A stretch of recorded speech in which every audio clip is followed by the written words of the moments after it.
everyone, Judicial Watch President Tom Fitton here with some major news about an important election lawsuit that we just received moments before I've gone online here. I'll break that to you exclusively here. Plus, I'm told by the left that Trump is Hitler. Very dangerous rhetoric. We'll talk about that. A new election lawsuit by Judicial Watch on top of all of our other election lawsuits to clean up the rolls. Judicial Watch will be conducting significant election monitoring efforts. I'll provide you an update there. Plus, the FBI involved in a cover-up over one of their agents' anti-Trump animus. I'll give you a report on our work there. I mean, there's so much going on. I've worried that I'm not going to be able to keep track on it. Oh, that's right. And there's this Kamala Harris Secret Service scandal.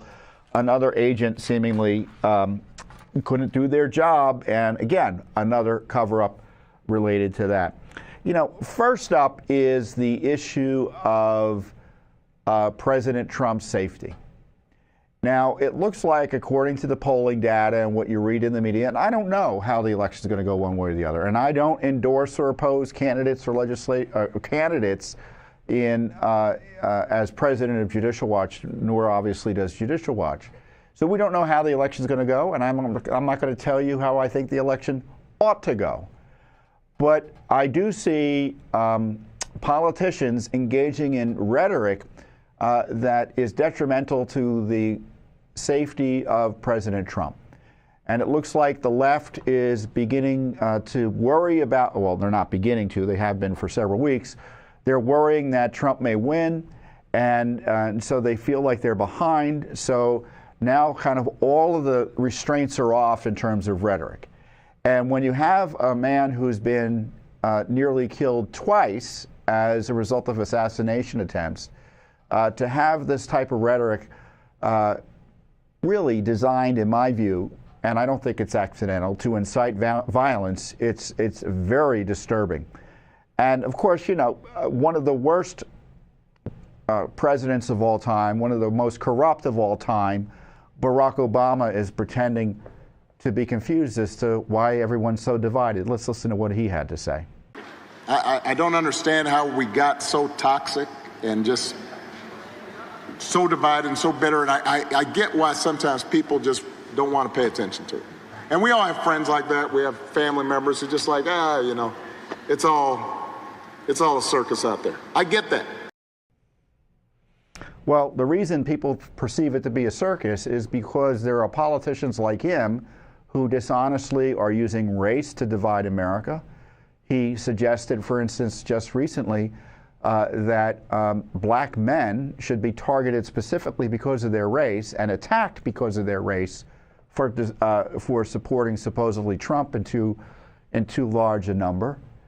And then we have Kamala Harris herself make this statement outside her government home here in Washington, D.C. So yesterday we learned that Donald Trump's former chief of staff, John Kelly, a retired four-star general, confirmed that while Donald Trump was president, he said he wanted generals like Adolf Hitler had. Donald Trump said that because he does not want a military that is loyal to the United States Constitution. He wants a military that is loyal to him. He wants a military. So that sort of extremist statement suggests to me that why is she just even running for office against him? Why isn't she engaging in military action against Trump if he's such a threat to the republic? Talk about language to incite assassinations.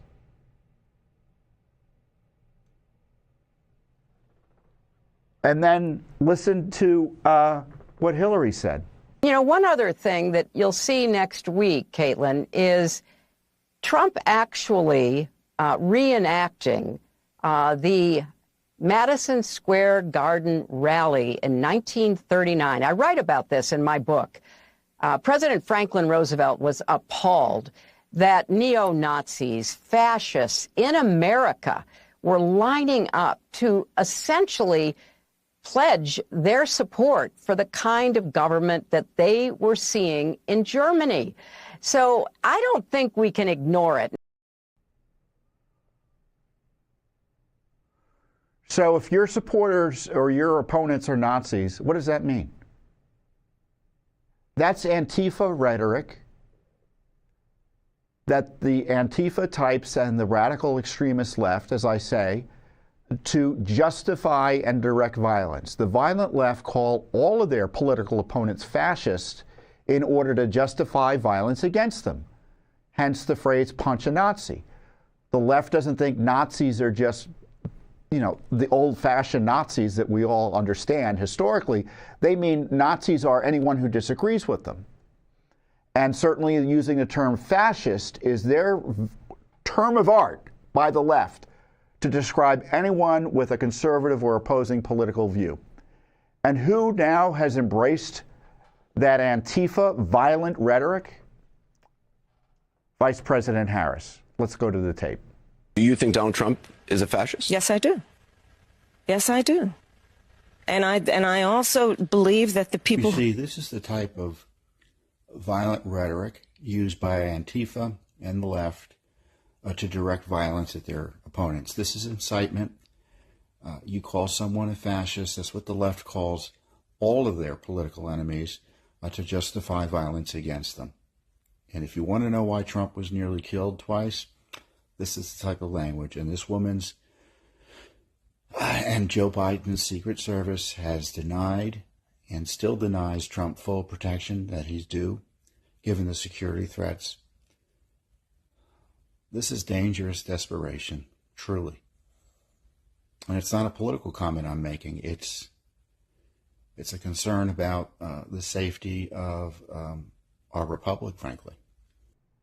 And then you have, on top of smearing your political opponents, saying the worst thing you can say about them politically in a way that is foreseeably certain or likely to incite violence against them or be used to justify violence against them. You have her and Obama mocking Christianity, making fun of Christians. Look at what Obama was doing at this rally the other day. My experience is the goal of the town hall meeting is you meet with your constituents, with citizens, with voters. You answer their questions. He decided, no, I'm not going to answer questions anymore. Let's just play music for half an hour. So he's standing there and he's swaying to Ave Maria and YMCA. And, the governor from South Dakota, swaying to Ave Maria. Does he understand what Ave Maria is? It's a religious song used by Catholics and Christians to celebrate Mary, the Mother of God, Mother of Jesus Christ. But it's not just, of course, I've talked previously here, and you've probably seen the videos of the governor of Michigan, left-winger, mocking the Holy Eucharist with some pro-abortionist activist. Sick. And then we have Kamala come out this week and say she's going to force, well, this has actually been the Biden administration's position, she's going to force Christian doctors and nurses and hospitals who are morally opposed and otherwise opposed to killing unborn babies through abortion, she's going to force them to do abortions. Listen to this. What concessions would be on the table? Religious exemptions, for example? Is that something that you would consider? I don't think we should be making concessions when we're talking about a fundamental freedom to make decisions about your own body. To Republicans like, for example, Susan Collins, Lisa Murkowski, who would back something like that. So no concessions. So the day after she suggests that President Trump is Hitler, she says she's going to force Christians to kill unborn babies. And you wonder why our politics are toxic? And again, I'm not raising this to say, oh, you should vote for so-and-so. You should vote against so-and-so. I'm highlighting a senior government official promising to abuse office in the future to target people based on their religious beliefs and violate their rights, their First Amendment rights in a way that we've never really seen before, but also to highlight the current policy of the Biden administration where they're fighting in court to demand that hospitals, contrary to state laws in some cases, or religious and moral objections, should be forced to kill the unborn. So they're trying to incite violence against Trump. And I don't think it's just pre-election violence. I think they think if Trump wins, they have moral and political justification to blow up the republic with sedition and insurrection. That's my concern. And as I said in 2020, according to the New York Times, they were wargaming scenarios that if Trump won, that they were going to engage in sedition and threaten civil war. Literally, in order to stop him from being president of the United States.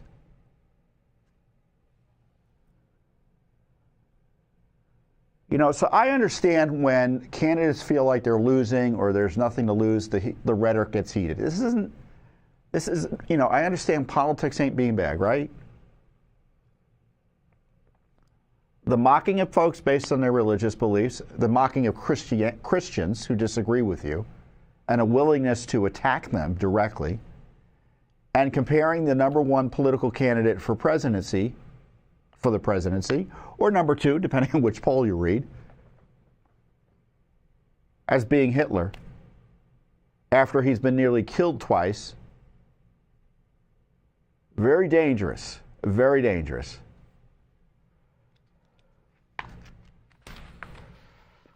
Is there anything else I'm supposed to be talking about on this craziness? But, you know, my concern is that the president's safety is at risk here. I mean, this administration has refused and refuses to provide him adequate Secret Service protection, while at the same time, Kamala Harris is saying that he's a fascist and Hitler. Look what Biden said the other day. I almost forgot about him. He's still around. He is talking about doing away with the entire Department of Education. He's talking, he means it. This is not a joke. This is a guy who also wants to replace every civil servant, every single one. Thinks he has a right under the Supreme Court ruling on immunity to be able, if need be, if it was the case, to actually physically eliminate, shoot, kill someone who he believes to be a threat to him. I mean, so I know this sounds bizarre. It sounds like if I said this 5 years ago, you'd lock me up. We got to lock him up. Politically lock him up. Well, that's outrageous. You know, I thought he wasn't involved in any of that. He's sending a signal again to his Justice Department. Lock him up. And he caught himself there. You can see politically lock him up. What does that mean?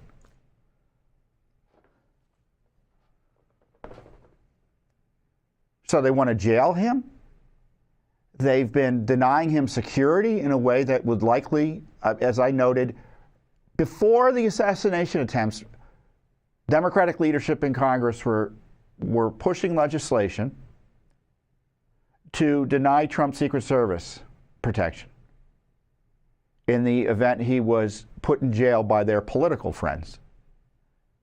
And that obviously would get him killed. So I don't make these accusations lightly, but the proof is in the pudding. He's been nearly killed twice, and we now know repeatedly he's been denied Secret Service protection of a sufficient nature to keep him protected. So you can be sure, as always, Judicial Watch will continue at least to FOIA where we can and sue where we can to expose this dangerous lawfare against him and the denial, and we have ongoing litigation already on it, the denial of security to the man. Because even if he wins, you can be sure the left is going to continue to press violence against him and think of ways to thwart adequate and significant security for him, especially given the threats he's facing.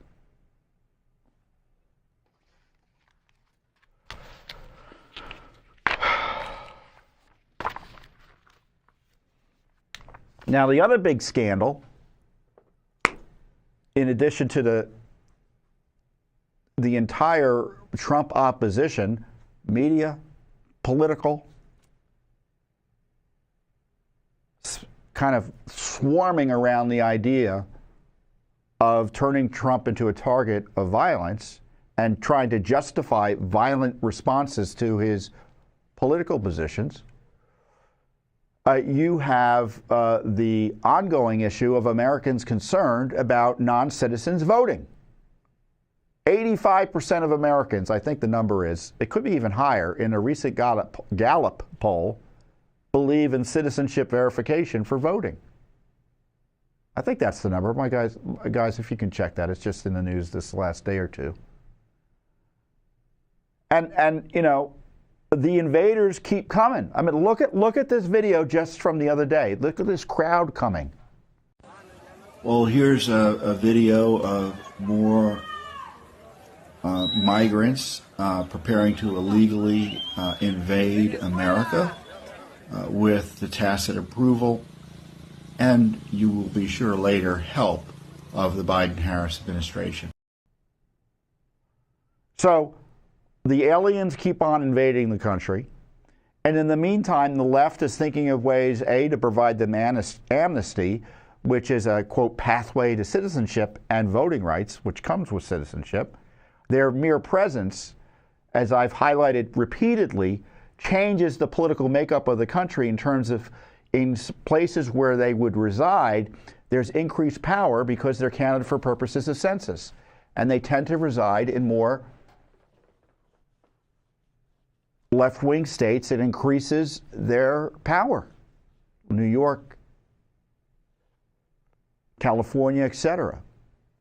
And of course, aliens who are present, because the laws are weak or too weak in preventing non-citizen voting, it's too easy for them to get away with registering to vote and voting illegally.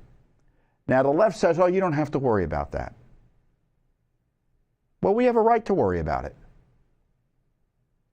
If no one has to provide any evidence that they're a citizen in order to register to vote, of course we should worry about it. And what's the reaction of the left? As Judicial Watch is doing this extraordinary work on its own to clean up the voter rolls. No help from the Justice Department. What do? They come in and sue Virginia for doing something states have been doing forever, which is removing individuals who are non-citizens and obviously not supposed to be on the rolls. And a court left-wing judge just approved and told Virginia to add 1,600 people who have self-identified as non-citizens onto our voting rolls.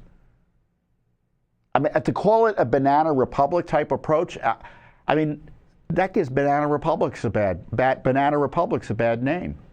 And here's Governor Youngkin, the governor of the Commonwealth of Virginia, on Fox today. This is a stunning ruling by a federal judge who is ordering Virginia to reinstate individuals who have self-identified as non-citizens back on the voter rolls.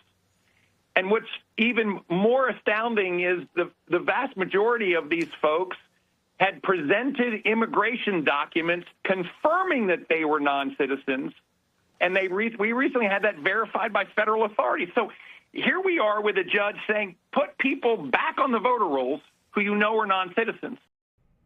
Well, that's an Alice in Wonderland type of ruling, isn't it? Now, they're going to appeal it. You know, maybe Judicial Watch will provide some support legally over this debate as it proceeds, because as I said, we're the national expert in this area in terms of using the federal law at issue to clean up the rolls. And it's designed essentially to make sure that if a state is engaged in a regular cleanup of rolls of people who moved away, they can't be doing it just three months, 90 days outside of an election. It doesn't stop them from moving someone who's not supposed to be on the rolls at all. A dead person, a non-citizen. and they got I think it's a Biden judge to rule in their favor, but it shows you the Justice Department clearly wants it to make it easier for non-citizens to vote. Why else would they object to keeping them off the rolls? And look at this Gallup poll. Actually, I'm a little too far away. I need to go up. Percentage of favor requiring all voters to provide photo ID at their voting place in order to vote. 84%. Requiring people who are registering to vote for the first time to provide proof of citizenship. 83%. Early voting, which gives all voters a chance to cast their ballot prior to Election Day. 76%. Well, you can count me in the 23%. And of course, 85%, 83%, that number is consistent with prior polling, by the way. And what is Kamala Harris's view on voter ID? Listen to this word salad. Is agreeing to voter ID one of those compromises that you'd support? I don't think that we should underestimate what that could mean. Because in some people's mind, that means, well, you're going to have to Xerox or photocopy your ID to send it in to prove you are who you are. Well, there are a whole lot of people, especially people who live in rural communities, who don't, there's no Kinko's, there's no Office Max near them. People have to understand that when we're talking about voter ID laws, be clear about who you have in mind and what would be required of them to prove who they are. Of course, people have to prove who they are, but not in a way that makes it almost impossible for them to prove who they are. I don't know what she's saying there other than she opposes voter ID. It's to the degree there's an argument there, it's a new twist on the patronizing attitude of the left towards voter ID. They used to, and Judicial Watch has exposed how the Obama gang hired an expert to say, and the expert went in there and said that black Americans weren't sophisticated enough to understand voter ID laws. They have absolute contempt for minorities. And in this one, they're pretending that all of you bumpkins out in the country, according to Kamala Harris, you don't know how to get stuff copied, with your water pumps, and you don't have electricity, and taking the horse and buggy to the local corner store. There's no copy, no way. You don't have phones or anything to get it. I don't even know what she's talking about. But what I do see is an extremist. And again, this isn't about her running for president. She's an example of every major left-wing national figure, the entire Justice Department apparatus, who oppose voter ID. And when you put it together with tens of millions of non-citizens unlawfully present and lawfully present here in the United States, we're talking a perfect storm of lack of confidence by voters in our elections. Last I checked, I think it's 15 states have no voter ID for people who are already registered to vote. I think you have to kind of show some identity when you first register, but once you're registered, typically in these states, you don't have to show any ID. California, Pennsylvania, Illinois. I mean, they're not small states. Here in the District of Columbia, D.C. has no voter ID. Congress, by the way, has ultimate and uncontrovertible jurisdiction over the District of Columbia, and they don't want to force a voter ID. Another failure by Republicans when they've been running Congress. So we have the Justice Department promoting a policy that will make it easier for non-citizens to vote. And at the same time, they lecture Americans that, there's no way that we're importing people in order to change election outcomes by having them illegally vote. And I tell you, I've always thought the purpose of having them come in, as I've said, was to change the political makeup of the country. That was the most significant aspect of it, by their presence, because they counted for the census, as I said, for apportionment for Congress and the Electoral College. But when you see the Justice Department go and abuse the courts and twist the law in an Alice in Wonderland flip to force states to keep people they know to be foreign nationals on their voting rolls, boy, another conspiracy theory, right? Proven true.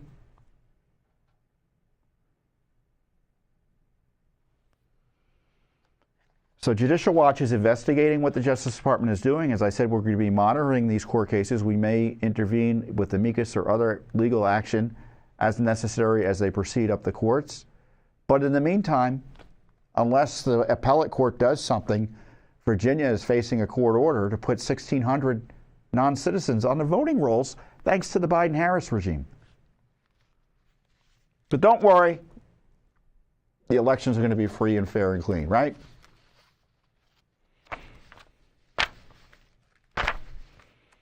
All right, what next? The breaking news. So I was just about to go live on this recording, on this transmission here, and boom, we just got a ruling from the Fifth Circuit Court of Appeals. Huge ruling, finding that we're right on post-Election Day counting of ballots received after Election Day. Mississippi, they count ballots that are received for up to 5 days after an election. Our lawsuit on behalf of the Libertarian Party there in Mississippi was thrown out at the lower court. The appellate court just ruled Judicial Watch is right. There's an election day, and receiving and counting ballots after Election Day is contrary to federal law. And they've sent it, and I haven't read the full opinion, so I just had like a minute or two to glance on it before I started talking to you here. But the decision is historic. There are 13 states, 14 states, and here in D.C. that count ballots that arrive after Election Day. And this is the first decision that's found those laws to be unlawful. Because counting ballots after Election Day, besides being unlawful because federal law sets an election day, not an election day, not an election week, not an election month, it invites and is a inducement for fraud, right? Because it gives people a chance to manipulate the results, and they have the numbers, they know what to reach and what to do. And of course, it undermines voter confidence because people who see elections taking days to figure out who won, no one's fooled that that's normal and on the up and up. So this is an important decision by the Fifth Circuit Court of Appeals that upheld Judicial Watch's arguments that Judicial Watch alone had been pursuing and first in Illinois, then in Mississippi. And this is the first the Circuit Court, major federal court ruling that counting ballots received after Election Day is contrary to federal law. Huge victory for cleaner elections and the rule of law. The case is going to get kicked back down to the lower court. I don't know, based on what the court's saying, whether we'll be able to stop this counting in this election. But certainly it sends a signal and suggests post-Election Day counting of ballots that arrive after Election Day are contrary to law. Huge victory, and I want to congratulate our election law team that made it happen. I want to thank our supporters that allowed this key victory to happen because of their support, because we can't litigate without your support. If you think elections matter and that they should be run free and fair and as clean as possible, then you're going to want to support Judicial Watch. And you can see we get the results. We don't win every case. We get setbacks like every litigant. But we're in there fighting for the rule of law wherever and however we can. Great victory. Again, Fifth Circuit Court of Appeals just ruled that counting ballots received after Election Day is unlawful. It's all because of Judicial Watch's heavy lifting with your support. Thank you very much for that. But of course, there's a lot of other things to do, right? And that includes sue again. sue more to ensure elections are going to be cleaner, which is what we just did. We just filed a lawsuit in Oregon because their voting rolls are a mess and need to be cleaned up. As you may know, Judicial Watch has been the national leader in using a law known as the National Voter Registration Act, a federal law that requires states to take reasonable efforts to clean up their rolls and conduct a program as such. Now, the rolls don't have to be perfect, but you've got to take basic steps to clean up the rolls. And these are the basic steps, as best I understand it. Someone doesn't vote. Let's say Tom Fitton doesn't vote, and I live in Oregon. Oregon's supposed to send me a vote in a federal election. Let's say I don't vote this year. Oregon's supposed to send me a postcard or a notice of some type saying, "Hey, Tom, you didn't vote. Are you still there?" And if I don't respond with a, "Yeah, I'm still here, keep me on," and I don't vote for the next 2 elections, so I don't necessarily have to respond. As long as I vote in the next 2 federal elections, 4+ years, practically speaking, right? They can take me off. It means I'm AWOL. I've gone, moved out, likely dead or whatever. And they're not even doing that in Oregon. They're not doing the basics. And Judicial Watch is exposed in state after state where that isn't happening.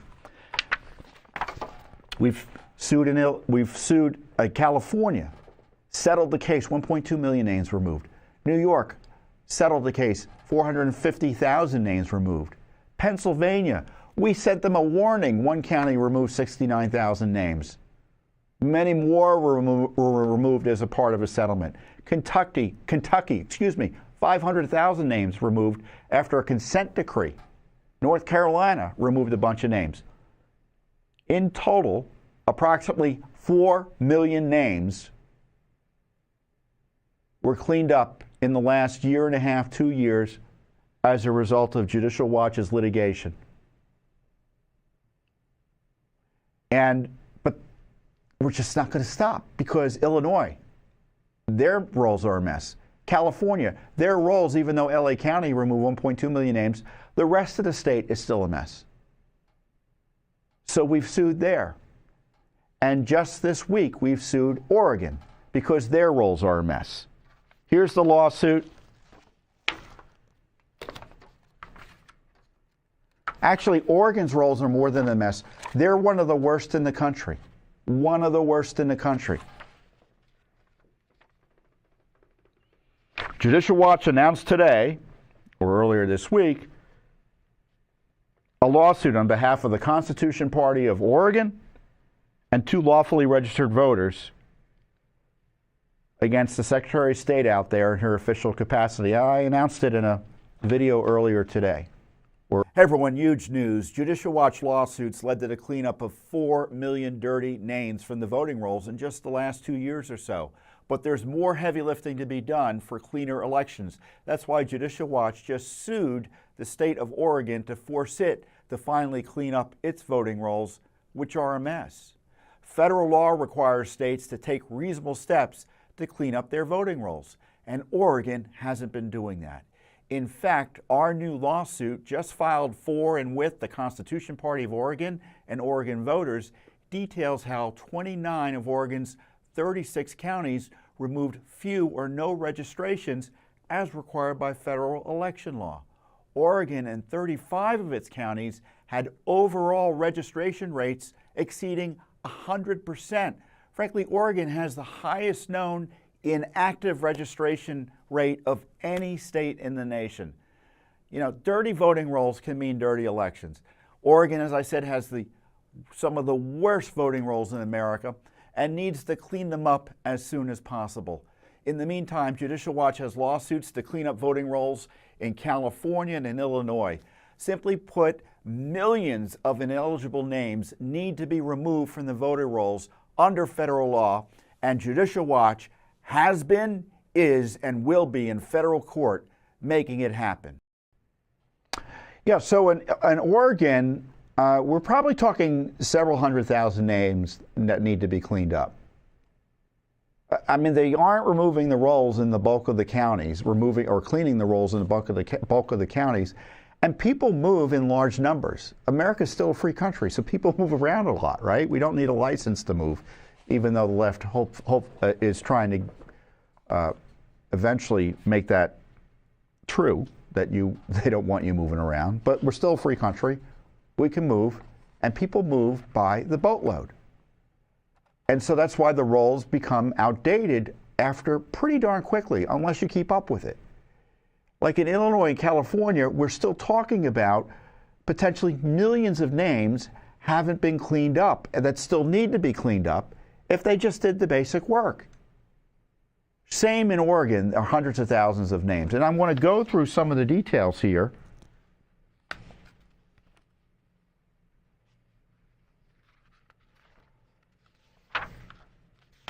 In our lawsuit.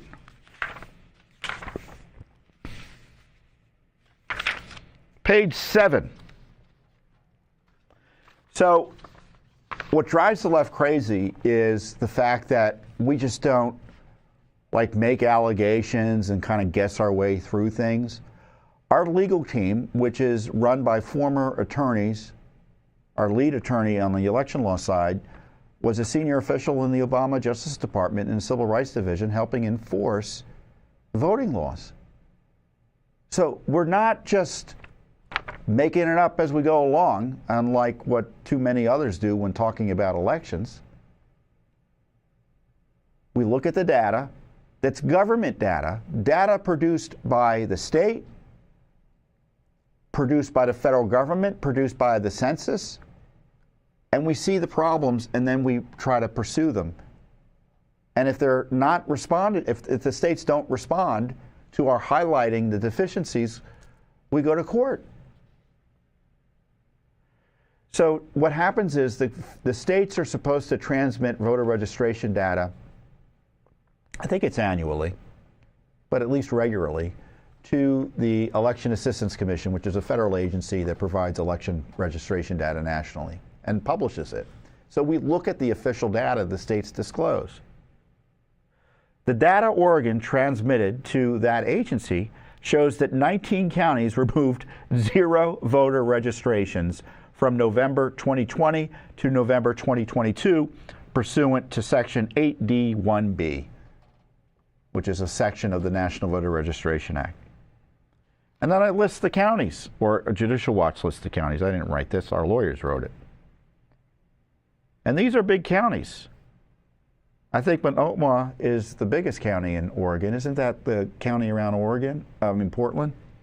Anyway, these aren't podunk counties. These are major counties in Oregon who aren't cleaning up the rolls.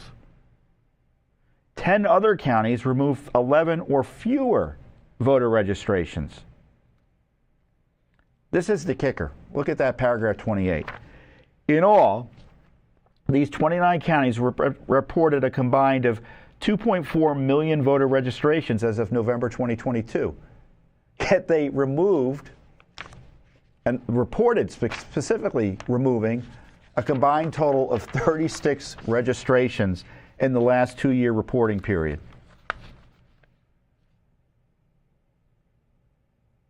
$36. I mean, my guess is, looking at that number, 2.4, lawyers will probably get nervous if I start guessing numbers.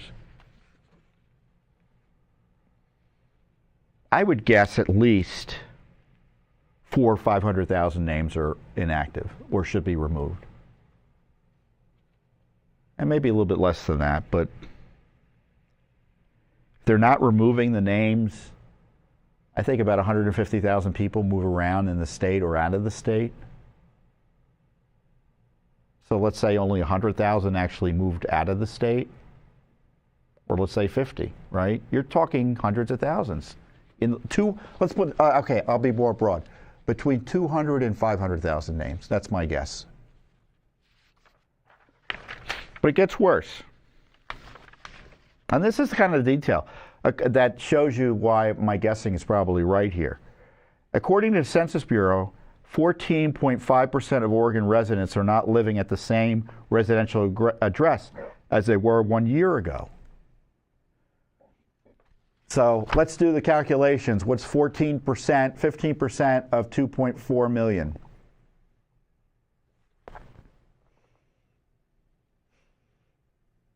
Right? 360,000. And let's say not all of them have moved out of state, which would mean their registrations may be invalid in their local jurisdiction, but not in the state generally. I don't know if there's a local registration requirement in Oregon. But the point is, we're talking hundreds of thousands of names. By the way, I didn't figure that out just talking to you in my head. I had my colleague. Did you figure it out in the back in your head, or did you use a calculator? He used the calculator.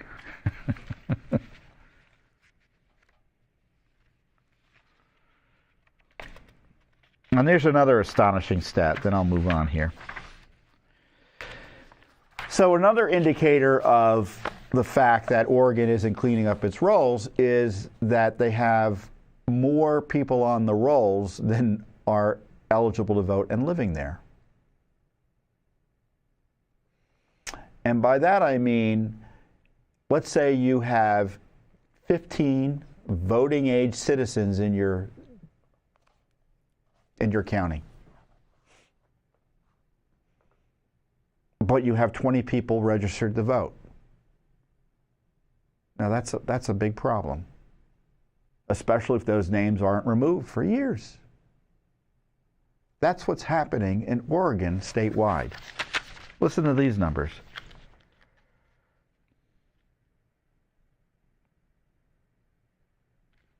In October 2024, plaintiffs compared the total number of registrants, active and inactive, on Oregon's voter rolls with the most recent 5-year American Community Survey estimates from the Census Bureau on the citizen voting age population in Oregon's county. This comparison indicated that 35 of Oregon's 36 counties had more voter registrations than citizens over the age of 18. In other words, these 35 Oregon counties, again, 35 of 36, every county but one, showed total registration rates exceeding 100%.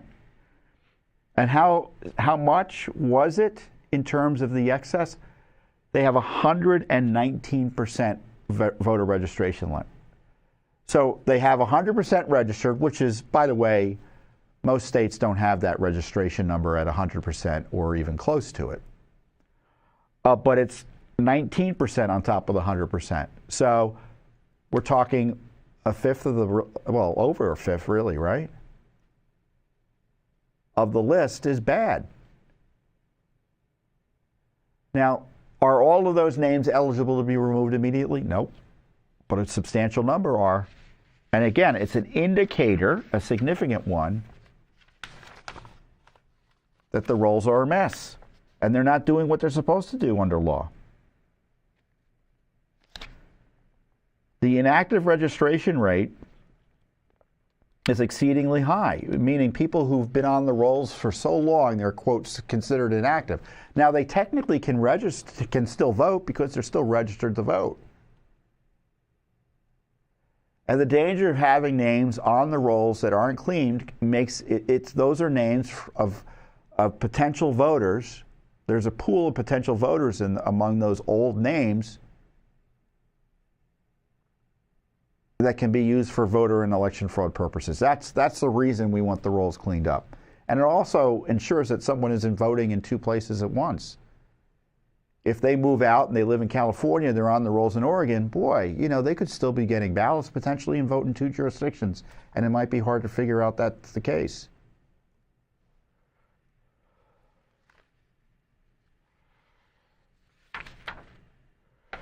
So typically about 10%, 11% of the rolls in a state are old, okay?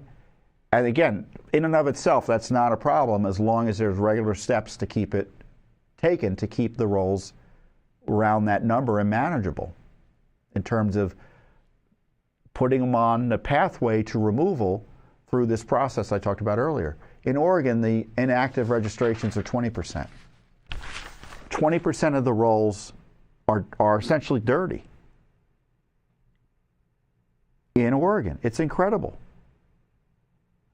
And again, Oregon isn't the only state. We've got a lawsuit in Illinois, got a lawsuit against California. I mean, many counties in Illinois, they don't even bother removing dead people. I mean, that's kind of like election list cleanup, voter list cleanup 101, figuring out a way to make sure you get the dead people off the rolls. They can't even do that in Illinois. So we've got this new lawsuit in Oregon, and this is what I love about Judicial Watch. We just don't stop. I mean, I talked about the issue of, and I want to bring it up to date again, the issue of people or states counting ballots that arrive after Election Day. And to sum up, here's a quick video on it. Hey everyone, Judicial Watch President Tom Fitton here with some big news. We have a civil rights lawsuit for Mississippi voters who object to that state's counting ballots for up to 5 days that arrive, absentee ballots, after an election. Federal law allows for an election day, not an election week. We also have a lawsuit in Illinois where they count ballots that arrive for up to 14 days after an election, even without a valid postmark. I tell you, counting ballots after Election Day is a great way to invite fraud. It undermines confidence in the elections. Plus, it's downright illegal. And for those of you just tuning in, Federal Circuit Court, the Fifth Circuit Court of Appeals, just ruled Judicial Watch is right. It's not legal, it's not lawful, and it needs to be stopped. Huge victory for the American people, the rule of law, and fairer and cleaner elections. We can't be counting ballots that arrive after Election Day. I mean, the fact that I even have to say that is incredible to me. But of course, it's the one-eyed man, right? And Judicial Watch is going to court in 2 places, and successfully so thus far in Mississippi, to stop that practice. And if you're interested in this issue of election integrity, and generally the attacks on the left on election integrity, because this is an attack on your right to vote and your right to govern yourselves. If we don't have clean elections, does the rest of it matter? I would argue maybe not, right? And that's why I want you to get my new book. I forgot, I should have been promoting it from the get-go here. How's that look? Rights and Freedoms in Peril, an investigative report on the left's attack on America. It is selling like hotcakes, but I want to sell more. And it talks about election integrity. It tells the truth about 2020 and the dangers about 2024 with election integrity. It talks about the lawfare against Trump. It talks about the border invasion. It talks about the attacks on our civil rights. It talks about the attacks on our First Amendment rights. You can get it at judicialwatchbook.com. It's on Amazon, Barnes & Noble. Go to your local bookstore. If you want to hear about the attacks on your election rights, your voting rights, your First Amendment rights, the effort to jail President Trump, the disaster of DEI and the destruction of America that could result from the left's race-mongering policies, the border invasion, the COVID mania, the cover-up of dangerous experiments like gain of function by the Fauci gang. This book is going to knock your socks off. And I tell you, these issues are hot now, and you need to get this book before the election. It's a great read. I've gotten nothing but positive feedback, and maybe people are going to tell me, Tom, your book is terrible. But I trust the people to be forthright with me, right? But if you go to Amazon, you'll see the reviews are great. Maybe we'll call up the Amazon page later and we'll go through the reviews. But I encourage you to get the book, and it's a great Christmas gift as well. We got to be I know we're not even at Halloween, but it's never too early to think about what you can get for Christmas. And give yourself an early Christmas gift. And as I said, this is pre-election must-reading. If you're concerned about what might happen on Election Day and you've got issues and questions, get this book. I think you'll have a lot of those issues either elevated in your mind or maybe put at ease in some respects, in the sense that you'll see how Judicial Watch is on the case. And Judicial Watch, we just don't stop. I just told you about our lawsuits to clean up the rolls, how lawsuits to stop the counting of ballots that arrive after Election Day. And we know there's an election day coming up, and we're not ignoring that. We're sending, as we announced this week, election monitoring teams to Wisconsin. Now, as I've noted, Judicial Watch is a national expert in election law. Our colleagues here, my colleagues, have professionally for the Justice Department monitored elections. So we know what to look for when we go into the various states that we've done in the past to investigate and monitor elections. Now, what we're there to do is to detect, expose, and deter fraud. That's why you have election monitors. And so it's an important regular activity by Judicial Watch around the elections, which is we go into select states to monitor the rolls, monitor the polls, excuse me. We clean the rolls and monitor the polls. And of course, we're doing it in a neutral way. We don't support any candidate. We're just there to watch, right? And gather information. Judicial Watch's lead election law attorney, Bob Popper, established the organization's election monitoring program several years ago. Bob is a former deputy chief of the voting section in the Civil Rights Division of the Department of Justice and a veteran poll observer for the Department of Justice. We've monitored elections here and abroad, so we know what we're doing. So at least in Wisconsin, I suspect the elections are going to be a little bit more honest because your Judicial Watch's polling observer teams will be there. But that's not all that we're doing for Election Day in terms of the instant issues of potential voter fraud, election misconduct, and malfeasance. We've stood up an election fraud hotline, an election integrity hotline based on the internet that allows any voter or concerned citizen to report to us any issues that they have. If you witness any suspicious activity at your polling place, have issues with a voting machine, or witness voter fraud or intimidation, this is what we tell you to do. Tell the local officials there immediately. Alert them. Call your state's election hotline, and that's readily available on the internet. Search for election hotline and the name of your state.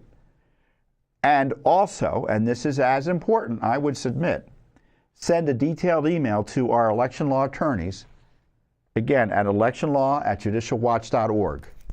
electionlaw@judicialwatch.org. And again, in your email, just be as specific as you can. Get to the details, the dates, times, etc. So our team monitoring the email can figure out what to do, if anything, with your email and try to get back to you. The more information you give us, the better. So don't be shy. So it's one way that we have, because of our expertise in separating the wheat from the chaff. So some people will go in and see something and say something, right? And that may be nothing. But other people may see something and say something that may be something, right? And our team is able to figure that out quite quickly. So don't be shy about using this program to communicate any issues that you run into or are aware of related to voter fraud or election fraud. Now, the general advice, and of course we follow this advice because we're Judicial Watch's teams, our poll watching teams, our observer teams are professionals. But this is true for citizens. Don't get into any confrontations at the polling place. If you see an issue, report it to report it to the authorities there in a respectful, calm manner. Call your state, make a similar report, and then let Judicial Watch know. Do not, never, ever get into a confrontation with another voter. Stay calm, talk to election officials, and then tell us about it. Pretty good advice, right? But you're all smart patriots watching here, so you may think, well, you know, Tom, I know what to do. I'm not going to be crazy. But you never know. You know, sometimes, you see something upsetting and you get upset. And you may think you're acting calm, but you're not. So just think of Tom. What would Tom do he'd be calm. If he saw something, he'd go report it to the election observer, the election official. He'd call the state up and he'd type an email at Judicial Watch. So follow our lead. You as a voter can monitor the elections through the process. It doesn't mean you're there as an official monitor, but you can watch. Watch what's going on. If there's an issue, let us know about it. And you can be sure Judicial Watch will be at least in Wisconsin to uncover anything untoward happening there, Wisconsin being a big or key state in this year's election, as it's been seemingly in most every other recent election.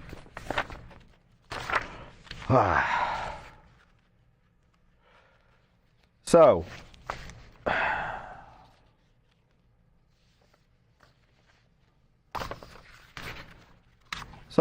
one of the things, I'm going to get the book out again. One of the things I expose in our new book, Rights and Freedoms in Peril, is the detail of the lawfare against President Trump. It just never stops. And the book was written before the assassination attempts. But, you know, it was perfectly foreseeable that in a political environment in which the state and all of the political class and all the media class want to jail one man in retaliation for exercising his First Amendment rights and constitutional duties as president, some people would want to kill him. It's not a quick step from between one and the other. And so once those assassination attempts happened, Judicial Watch took a leadership role in investigating what went on in the Secret Service. Of course, we've gotten, and I'll talk more about another Secret Service lawsuit we have, but we've been focused on the fails there. But we've also been, in terms of lawfare, focused on the abuses of Trump and where this anti-Trump animus was showing itself, how it was showing itself, and the abuses that resulted in the various agencies. Never seen before, this lawfare against any one man. No man in history, at least in American history, has been targeted like Trump. No man.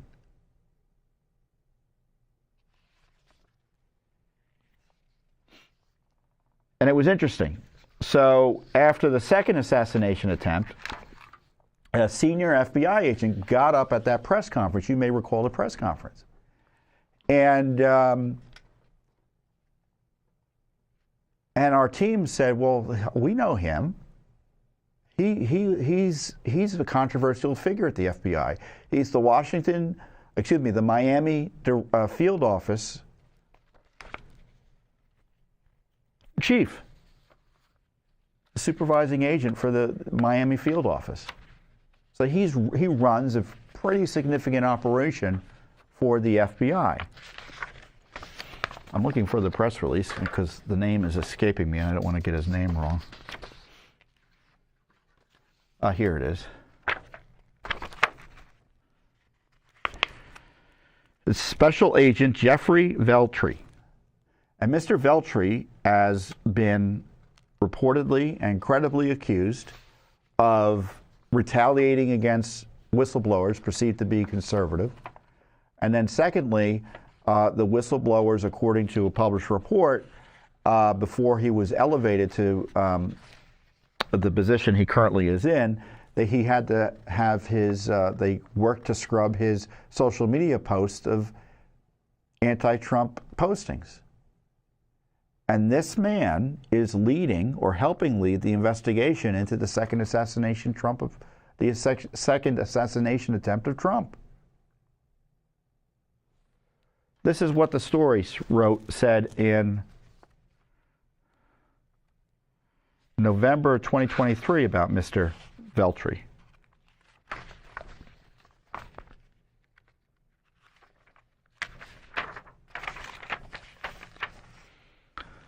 A whistleblower communicated this to Congress. The whistleblower called Mr. Veltri adamantly and vocally anti-Trump and said FBI Director Chris Wray and the Deputy Director and another top FBI official were involved in directing Mr. Veltri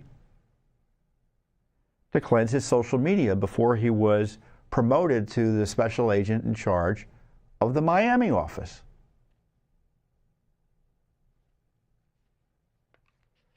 Now, Veltri's Miami office has jurisdiction over the Florida home of President Trump. This is the quote. Ray and the other top officials wanted to ensure that Veltri appeared non-political.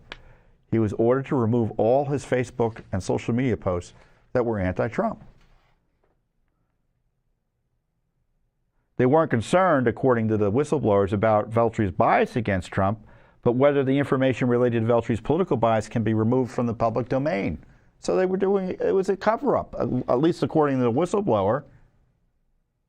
And he was a senior official prior even to his being elevated to the special agent in charge at the Miami office. He was assistant or acting deputy assistant director at the Bureau's Security Division and oversaw efforts to suspend agents' security clearances if they seemed to be a right-wing radical, according to the whistleblower.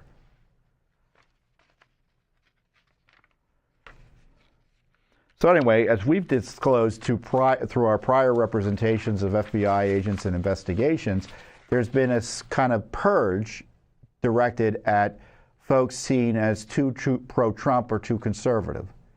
And some of them have had their, at least one of the former agents that we represented, he was an analyst with the FBI. You know, he's been vindicated since, after being targeted by seniors at the FBI for being, you know, saying the wrong things about topics they were nervous about. Now, the FBI denies it all. No one's ever retaliated against, which is bunk, and they deny that they did anything like this with Veltri. So what did Judicial Watch do? Well, actually, we had already asked the question, give us information about senior leadership and Mr. Veltri, and this decision to cleanse, or reported effort to cleanse, his social media postings. FBI officials referencing social media posts or Facebook posts generated by Veltri. Give us documents about that among senior FBI officials, including Ray.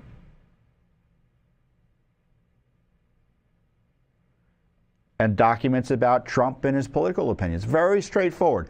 How many darn documents could there be between this one top agent and senior leadership, A, about his social media posts or anti-Trump bias? How many? Why can't they just say we looked and couldn't find any? No. Instead, we got the, as I say, the hand to the face. And so we sued in federal court. We just filed a federal lawsuit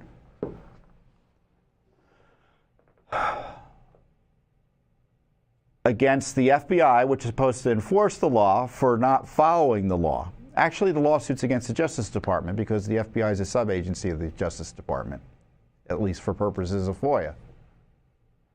So the Justice Department, with the FBI, is engaged in a cover-up concerning credible allegations that the top leadership of the FBI engaged in a cover-up to scrub the internet of anti-Trump posts by a senior FBI agent they wanted to elevate, who is now helping run one of the most serious investigations you would think that the FBI has been conducting in recent memory.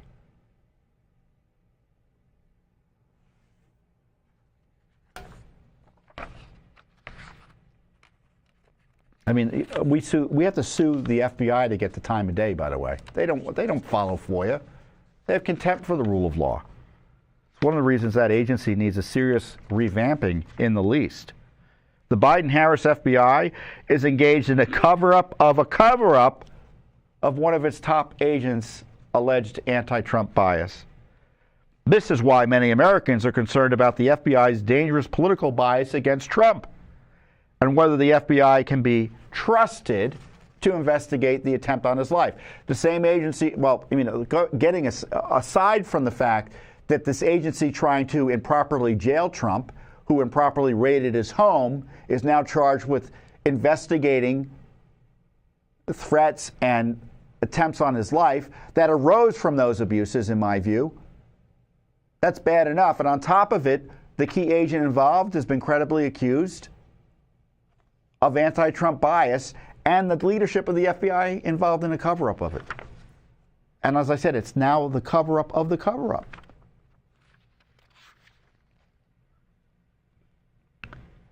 Judicial Watch represented Marcus Allen, a decorated veteran, FBI analyst and witness before the Weaponization Subcommittee in a lawsuit against Director Wray for violating his constitutional rights, stripping his security clearance and suspending him from duty without pay. Well, they gave him his security clearance back because of this pressure that we brought to bear and other lawyers he was working with brought to bear, great lawyers.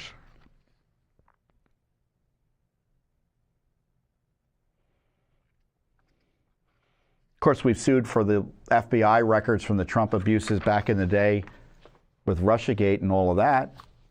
I mean, virtually everything we know about the abuse of Trump is because of Judicial Watch pressure and litigation. And the FBI has been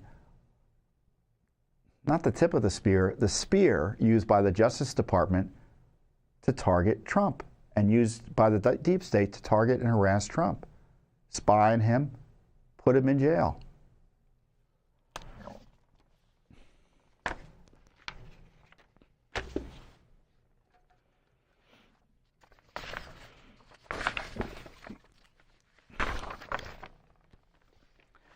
So Judicial Watch has repeatedly highlighted our work on the Secret Service, even before the Trump assassination. Our concern generally is that the Secret Service is dysfunctional, politicized, and corrupted. Secret Service agents, for instance, were bitten by Biden's dog with nothing being done to protect them or to stop it from happening. 25 agents bitten. It's insanity.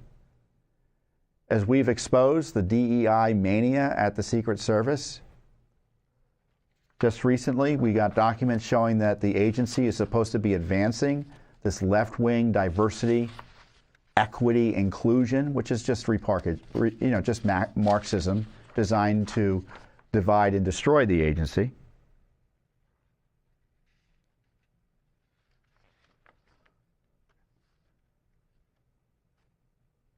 This is the quote from the document we exposed. The Secret Service has made it a priority that, quote, diversity and inclusion is not just talked about, but demonstrated by all employees through every action, every day. And that's bolded. Not by us, but by them. So there was a story, it got some news around here because, it was a traffic accident in D.C. And it was Kamala Harris's motorcade got into a fender bender. And it looks like the agent driving I think it was Kamala's car, hit a curb. I think I know where it happened. If you live in D.C., you know where it is. So I guess I'll just describe it. You can look it up on the map. Go look at the map. Look at where the vice president lives, right? And you'll see, to travel to the White House, she travels down Rock Creek Parkway. You'll see the Rock Creek Parkway near her home. And then she gets to the White House, she goes up, I think it's Virginia Avenue. And Virginia Avenue has a little bit of a tunnel, and then you come up near the White House. I think I'm describing it correctly. And it was around that area on Virginia Avenue, I think, if I recall correctly, I guess I should have looked it up before I'm talking about it live to you, that this accident happened. So we asked for documents about it. And we're getting the runaround. It's just absurd. Because our concern, unlike the left, who is only concerned about making sure that Trump is hurt, we see Trump getting hurt, and we are worried about everyone else getting hurt who the Secret Service protects because of incompetence and these DEI issues, the distractions.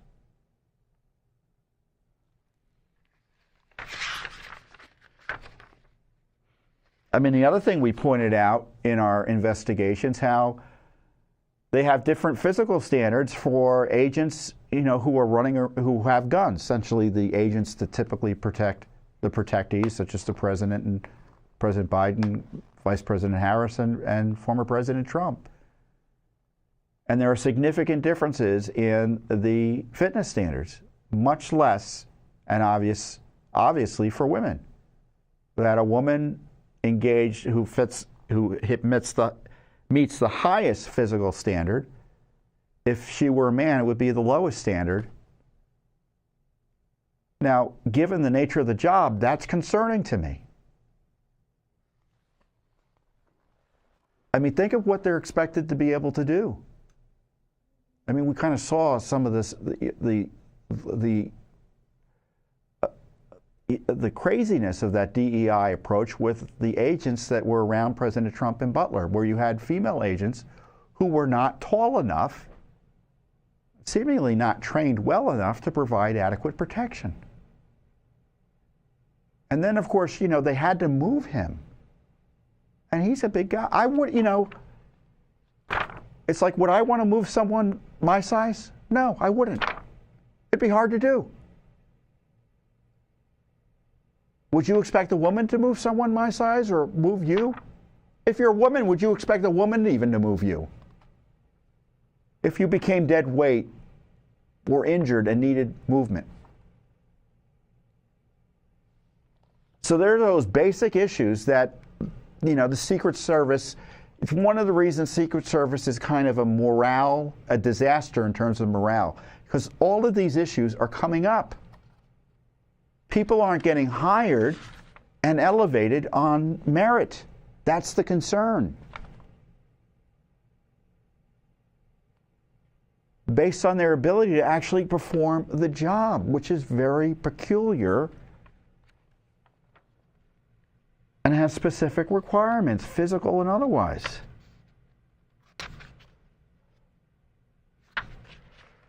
We asked for any and all emails and text messages sent to and from the members of the Vice Presidential Protection Division concerning the October 3rd, 2022 accident involving the vehicle carrying Vice President Harris and or the driving skills of the agent driving the vehicle at the time. We asked for defensive driver stuff, defensive driver documents showing that they had been trained. So I guess if you get in an accident, you have to go to a class, and we want those records. The Post reported in 2022, Vice President Harris was involved in a minor car accident, one that was initially, and by the way, falsely dismissed as a mechanical failure. I forgot about that part. They lied about what caused the accident. The driver of her SUV struck a curb hard enough that the tire needed to be replaced, bringing the VP's motorcade to a standstill. NBC reported the vehicle had been partially airborne.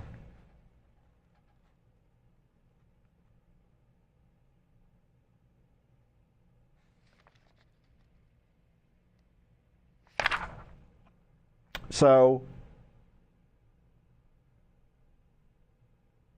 that is a security failure, and I'm kind of laughing about it, but it's serious.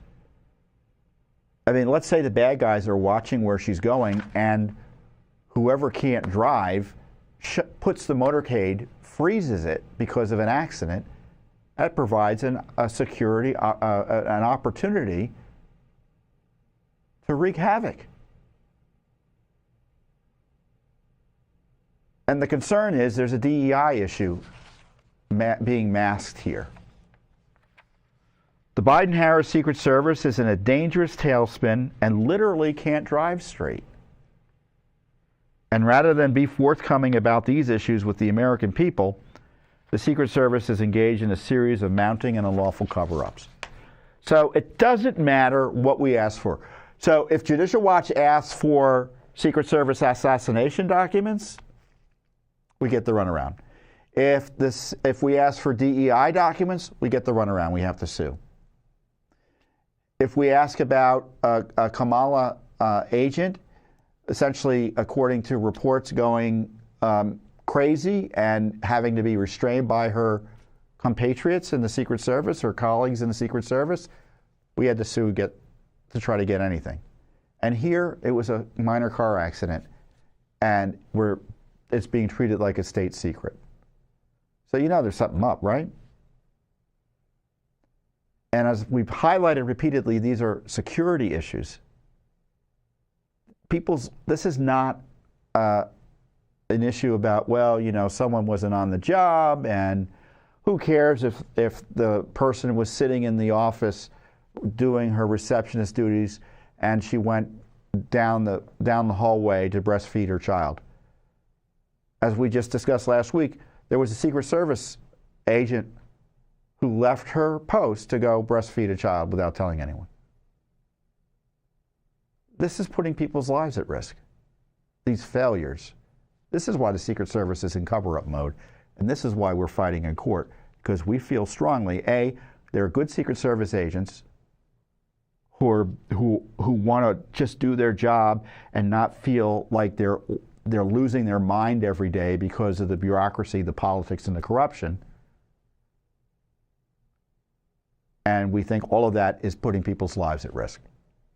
We saw that with Trump. So a lot going on. And again, if you like what Judicial Watch is doing, I encourage you to get this book. And, you know, we have a special opportunity for you. If you want me to sign the book to you personally, there's a special thing. You can go and click on judicialwatchbook.com and ask for a signed copy. You pay a little bit more for the book, but you get a memento that is something you can save forever.